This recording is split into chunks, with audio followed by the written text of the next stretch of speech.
Hello students and welcome to our YouTube channel Excel Corner, जहां हमारी कोशिश है आपको बेहतर बनाने की।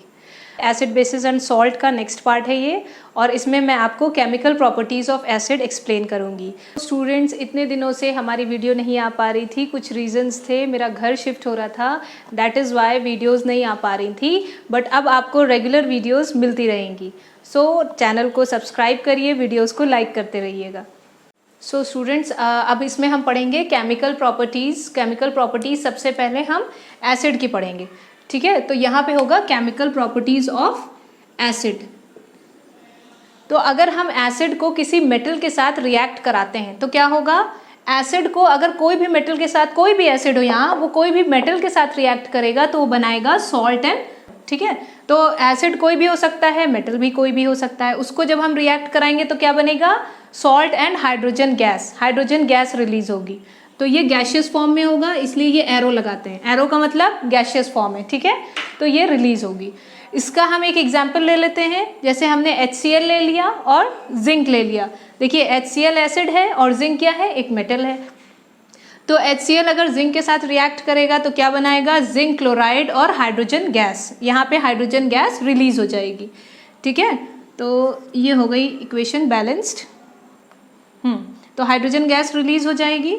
ये कौन सा एग्जाम्पल हो गया, जब मेटल का रिएक्शन होगा एसिड के साथ, ठीक। सो स्टूडेंट्स, इससे पहले हमने क्या पढ़ा, मेटल को रिएक्ट कराया हमने एसिड से, ठीक है। पर इस केस में हम क्या पढ़ रहे हैं, अब बेस को रिएक्ट करा रहे हैं मेटल से, ठीक। तो जो केमिकल प्रॉपर्टीज ऑफ बेस हैं, जिसमें रिएक्शन विद मेटल होगा, तो ये रिएक्शन विद मेटल किसका होगा, बेस का। तो बेस को अगर हम मेटल के साथ रिएक्ट कराएंगे तो भी हमें सॉल्ट और हाइड्रोजन गैस ही मिलेगी, ठीक है। तो ये एक आप सिमिलैरिटी में भी कंसीडर कर सकते हैं। एसिड और बेस की अगर सिमिलैरिटी पूछी जाए तो उसमें भी आप लिख सकते हैं कि अगर हम बेस को मेटल के साथ रिएक्ट कराएंगे तो सॉल्ट एंड हाइड्रोजन होगी, और अगर बेस को एसिड को मेटल के साथ रिएक्ट कराएंगे तो भी सॉल्ट एंड हाइड्रोजन होगी। अब बेस का एक एग्जाम्पल ले लेते हैं बहुत जल्दी से। NaOH। NaOH बहुत कॉमन बेस है, आप सब जानते हैं। तो NaOH को अगर हम जिंक के साथ रिएक्ट कराएंगे तो ये क्या बनेगा, सोडियम जिंकेट। इसका नाम है सोडियम जिंकेट, ठीक है। तो ये सोडियम जिंकेट बनेगा और हाइड्रोजन गैस रिलीज होगी। ये सोडियम जिंकेट क्या है, सॉल्ट है। सोडियम जिंकेट एक सॉल्ट है। तो ये सोडियम जिंकेट बनेगा और हाइड्रोजन गैस रिलीज होगी। सो स्टूडेंट्स, नेक्स्ट प्रॉपर्टी जो है, नेक्स्ट जो केमिकल प्रॉपर्टी है एसिड की, वो क्या है, reaction with metal carbonates and metal hydrogen carbonates. अब मेटल कार्बोनेट्स या मेटल हाइड्रोजन कार्बोनेट के साथ जब रिएक्शन होगा तो क्या होगा, हमेशा कभी भी मेटल कार्बोनेट्स हो या बाइकार्बोनेट्स हो। अब देखिए नाम से आपको क्या पता चल रहा है, कार्बोनेट्स यानी इसमें कार्बन प्रेजेंट है, या बाइकार्बोनेट्स भी है, इसमें भी कार्बन प्रेजेंट है। तो एक चीज़ जो कॉमन होगी दोनों में, वो क्या होगा, कार्बन डाइऑक्साइड, ठीक है। तो जब भी रिएक्शन होगा एसिड का मेटल कार्बोनेट्स के साथ या बाइकार्बोनेट्स के साथ, क्योंकि कार्बोनेट्स का मतलब कार्बन प्रेजेंट है, तो कार्बन डाइऑक्साइड और वाटर, ये दो चीज़ें ज़रूर रिलीज होंगी।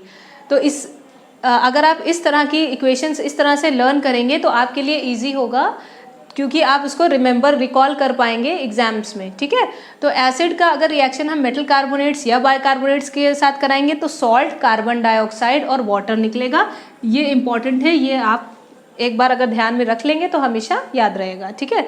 तो इसका एक छोटा सा एग्जाम्पल जल्दी से लेते हैं। एग्जाम्पल है HCl, जो कि एसिड है।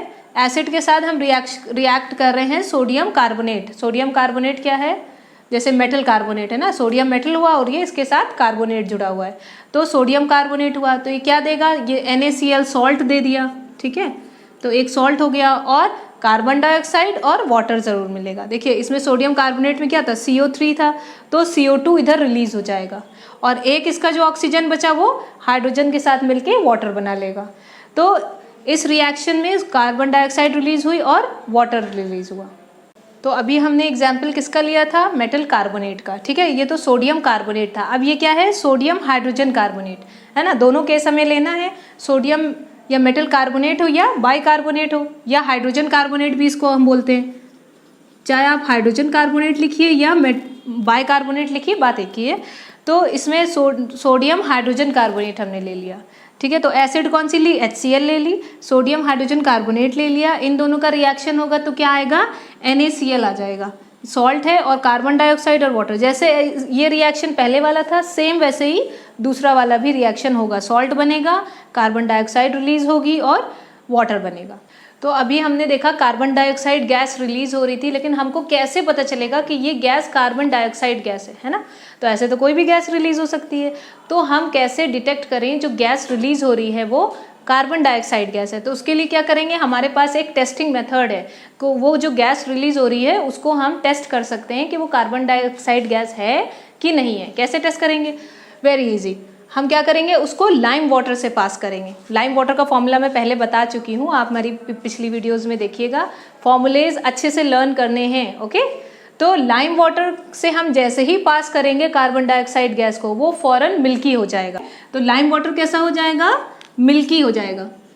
मिल्की मतलब पहले वो क्लियर सॉल्यूशन होगा, जैसे ही आप उसमें पास करेंगे गैस वो मिल्कीनेस हो जाएगा, वाइट वाइट सा मिल्क जैसा हो जाएगा। ठीक, तो लाइम वाटर का फॉर्मूला सबको याद है I hope, CaOH whole twice यानी कैल्शियम हाइड्रोक्साइड होता है। उसमें अगर हम, ये एक क्लियर सॉल्यूशन है कैल्शियम हाइड्रोक्साइड का, उसमें जैसे ही हम कार्बन डाइऑक्साइड गैस पास करेंगे वो क्या हो जाएगा? मिल्की हो जाएगा।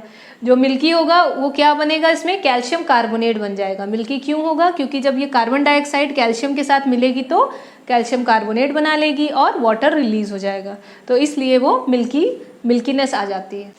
सो आई होप स्टूडेंट्स मेरी वीडियो से आपको कुछ समझ में आया होगा। अगर आपको कोई डाउट है तो आप मुझे कमेंट सेक्शन में पूछ सकते हैं या आप मुझे इंस्टाग्राम पे फॉलो कर सकते हैं। मेरी वीडियो को लाइक करिए, चैनल को सब्सक्राइब करिए और ज़्यादा से ज़्यादा शेयर करिए। Thank you so much for watching.